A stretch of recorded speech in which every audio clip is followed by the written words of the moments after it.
পাবদা মাছগুলো ভালো করে আমি সর্ষের তেল, নুন আর হলুদ মাখিয়ে নিয়েছি। গরম হয়ে গেছে, এবার একে একে পাবদা মাছগুলো ছেড়ে দেব।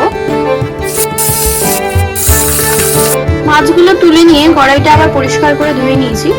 দিয়ে দিচ্ছি কিছুটা সর্ষের তেল, দিয়ে দিচ্ছি সামান্য কালো জিরে, দিয়ে দিচ্ছি দুটো চেরা কাঁচা লঙ্কা, তিনটে কেটে রাখা, পরিমাণ মতো নুন, হলুদ, কাশ্মীরি লঙ্কা। এবার সবকিছুকে ভালো করে মিশিয়ে কষিয়ে নেব। সামান্য গ্রেট করে রাখা আদা, এটাকে ভালো করে কষিয়ে নেব।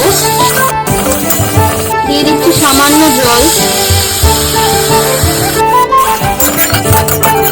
টমেটোগুলোকে সেদ্ধ হওয়ার জন্য একটু ঢাকা দিয়ে রাখবো।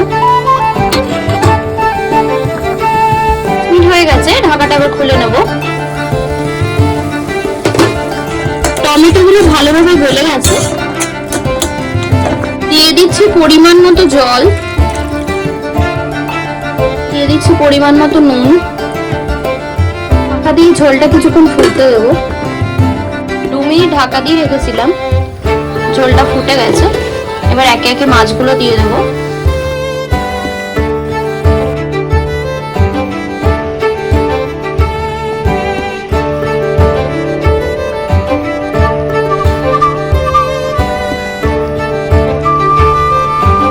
মাছটা অলমোস্ট রেডি।